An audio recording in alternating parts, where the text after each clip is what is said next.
What is up, App Nation? It is Steve P. Young, founder of appmasters.com, the place you go when you want action-packed content in the app business, because I talk to some phenomenal people that I get to meet at events and I get to hear their story. I'm like, ooh, you got to come on and share your story so that we can all, for me, I'm just trying to learn from these phenomenal guests so that we can all collectively learn together.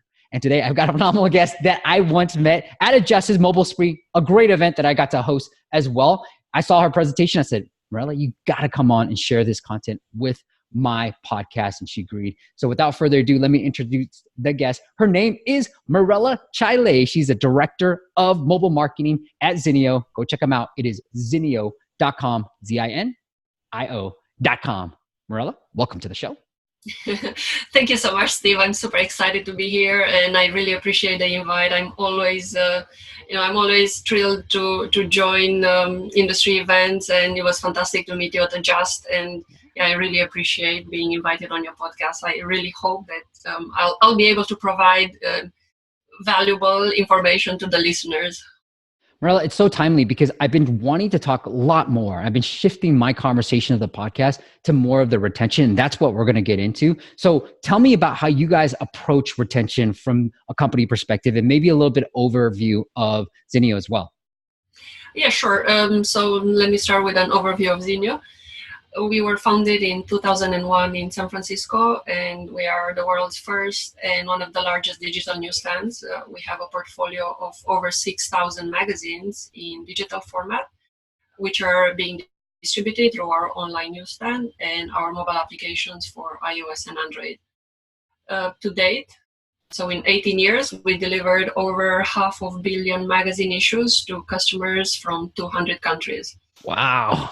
Yeah, I know, that's a lot of content. Yeah. We work with pretty much all the major media publishers. Some of the brands we carry include National Geographic, Time, The Economist, GQ, Vogue, Wired, and I could go on and on. I would say, those are, I would say, the ones that I also read religiously. That's awesome. Yeah. And in terms of what I'm doing at Zinio, I started with, I joined Zinio almost a decade ago, so that's a very long time. And throughout my tenure at Zinio, I've been responsible for driving global marketing strategies and leading business development efforts worldwide. And currently, I'm the director of mobile marketing, and I'm focusing on engaging mobile readers around the world and basically help them discover the most exciting and inspiring stories.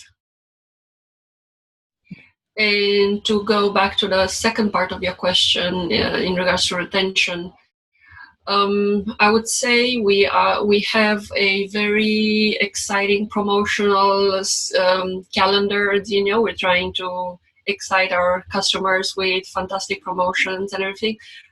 However, we do have quite a lot of challenges, and I would say maybe our biggest challenge in user retention is to get more users to enable push notifications for our iOS app.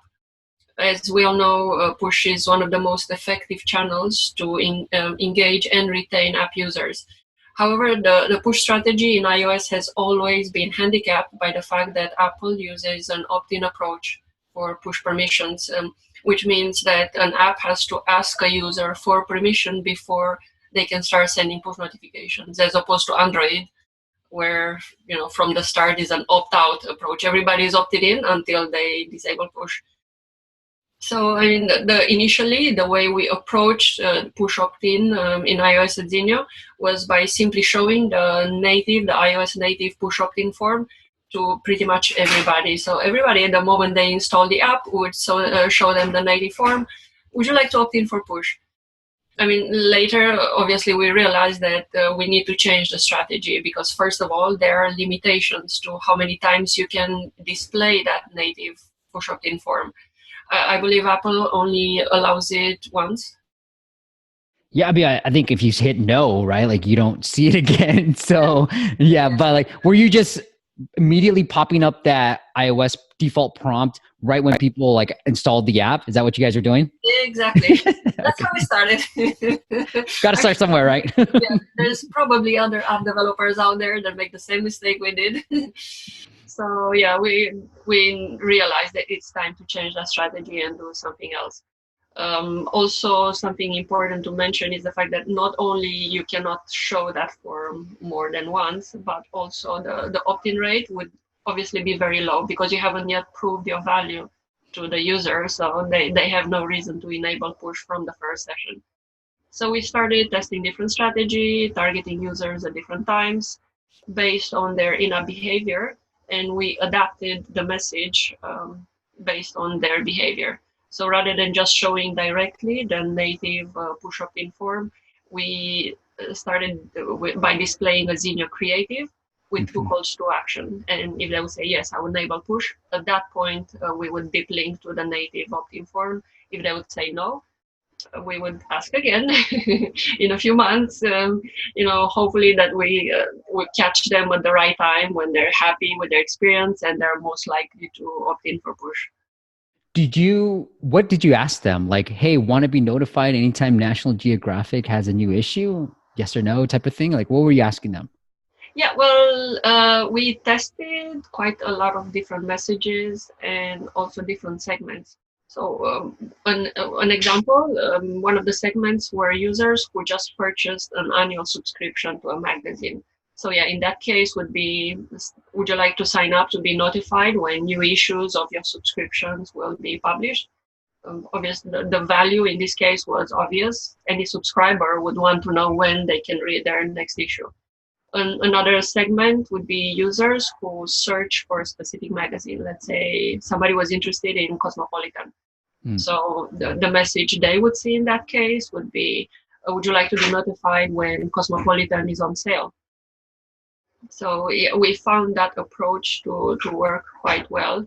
And the opt-in rate has increased, has doubled or even tripled in some cases. The other thing that I want to get into as well is from a push notification perspective, are you guys doing anything else beyond that, like email marketing or I don't know, what other retention metrics? I know, when I talked to the guys at Peak, they were talking about retargeting ads for people within the 7-day, day 7 window to try to get them back into the app and make sure they understand it, right? So are you guys doing anything else to make sure that people come back into the app? Yeah, so besides push, email marketing is, I would say, one of our strongest performing channels. Yeah, we definitely have a very strong email calendar in place, which is supporting everything else we're doing with our promotional schedule and with the push notifications. We also have in-app marketing. We're doing on-site messaging. So yeah, we're not doing much in terms of retargeting currently, but it's definitely on our roadmap. It's something that we're going to look at in the future. I want to get into the email marketing piece a little bit and talk more about the strategy behind that. So how do you guys try to approach it? I know I come from the online marketing world sometimes. A lot of my friends are from there. And so there's different type of tactics that we all use there. But what have you guys noticed to be the most effective in terms of like email marketing and making sure your clients and your customers actually open the email? Mm-hmm. Well, I mean, as with any other channel, testing is the best approach. Where test your message, test your subject lines, test the creatives. In terms of what has performed best for us, probably it's not going to be a huge surprise, but heavily discounted offers. Yeah, so I would say one of our most successful campaigns in terms of the revenue delivered and the engagement, the user engagement, is our quarterly campaign where we discount most of our catalog. Nice. And we use a promotional code, which customers would apply at the shopping cart level to get the discount. We've tested also with these different approaches where we just straight up discount the offer from the start. So when they click on the cover, they land on the subscription already discounted, versus giving customers a code that would apply. And yeah, surprisingly, the code performed better. I would think so. I'm glad. I was like, I think the code would perform better. Yeah, well, you're right. It did. Well, it's sort of like, analogy where it feels like it's more real in a way, like you're getting a coupon. So it's like, hey, a code. Yes, I get it. It feels like a real discount, where this is just like, on sale. I'm like, okay, it's on sale. Like, great, but more like, I think what we try to use in the online marketing world is sort of like scarcity too. So like, hey, I'm sure you guys do this, but like 48-hour sale, right? Like you got to act. And so there's that sense of urgency. Are you guys doing that as part of this huge discount as well? Yeah, so when you mentioned scarcity, I was thinking, oh, we're running out of inventory. That would never be our case. Right, exactly. Yeah, so no, we definitely play with that too. Also, so also what worked really well for us are the oops messages. So in the beginning, whenever we made a mistake, then we would send the oops, we're sorry, here's the correct link or whatever. And then at some point we started doing intentionally and it really works. The open rates and click-through rates are fantastic for oops emails. The other thing I want to move on to is, are you doing any type of drip campaigns? Because I know in the online marketing world, once a user signs up, there's usually a drip campaign that says, hey, welcome, Mirela. Here's what, our top magazines. And then the second day, hey, have you been enjoying blah, blah, blah. And the third day, there's this like sequence of emails that are automatically dripped to a new customer to try to get them to engage with the app and then obviously to make a purchase as well. Mm-hmm. Yeah, so we definitely do that in I would say 2 stages of customers' life. So we have an activation campaign where they would get series of emails, welcome emails with different information, and we also have a similar drip strategy for cart abandonment. Nice.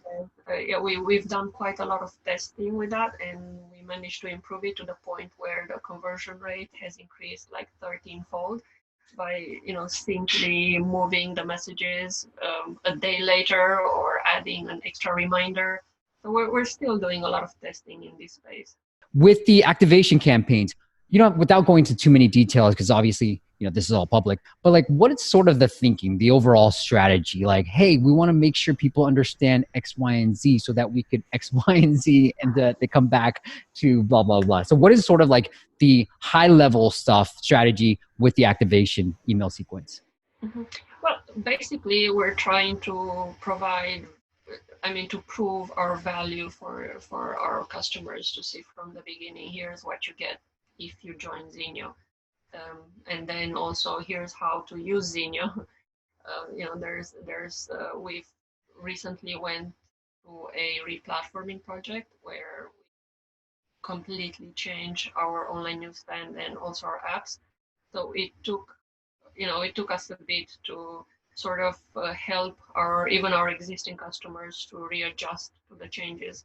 So that was also part of our strategy. Here's what's new. Here's where to find your magazines. So it's mostly about providing value, I would say.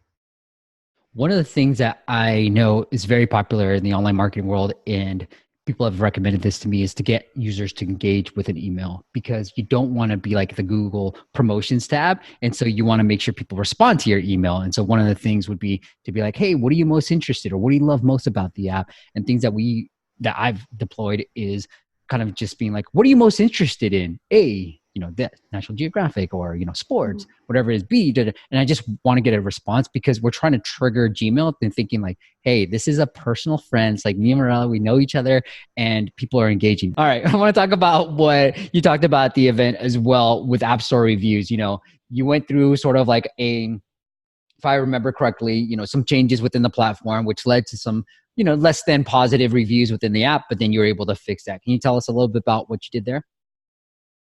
Yes, I would love to. I talk Please. about the project every chance I have, just because it was so successful. It's worth bragging about. So basically what we did is we tried to identify the segments of happy customers, who are our happiest customers, who are most likely to give us 5-star reviews. So I think we tested about 20 different segments, and with different creatives, targeting them at different times based on their behavior. And the winning creative, so the last creative that proved to be the most efficient, was a very simple one, where we're simply asking, would you rate us 5 stars? That was it. And we targeted a small percentage of each of those segments. And after, I think, 5 months of running the experiment, we looked at all the numbers and identified the 3 top segments, the ones that deliver the highest percentage of 5-star ratings. And then for those 3 segments, we just ramped up and sent the message to the entire qualifying audience. And that's what helped us recover and address the decrease in average rating, and we bounced back from 2.1 stars to 4.5 stars. Yeah, you guys are huge right now. I mean, I think it's even higher than that as I'm looking in the App Store right now. But it's constantly growing. Yeah, when you were talking about the data, like how did you know this segment was going to be the highest likely to leave a 5-star rating? Is that through like something like Adjust or some type of platform like that? No, that was just marketers' intuition. Oh, okay. No, that's what I was saying. We try to identify as many segments as possible. We came up with 20. We're like, okay, who could be the most happiest customer? It's got to be somebody that just made a purchase. So, okay, the first segment was recent purchasers. Second segment, it's got to be somebody that has a lot of sessions. Okay, let's identify the people that had 15 plus sessions in 2 weeks. Okay, another segment, and so on. We just looked at, we looked at the events in our app and what were the most popular events. Gotcha. The other thing I want to move on to as well is I like the messaging that you put into place. Like, would you be willing to leave a 5-star? So you're sort of leading the customer to be like, would you want to, rather than be like, how would you rate us? It's like, Well, that was actually the first question. So that was the first creative we tested. We're basically asking them, hey, how do you feel about Zinio? So, and it didn't go well. I mean, the results were okay, but then we were trying to find ways to improve the performance, and gradually we got to this last creative that was basically leading on them to the answer. Would you rate us 5 stars?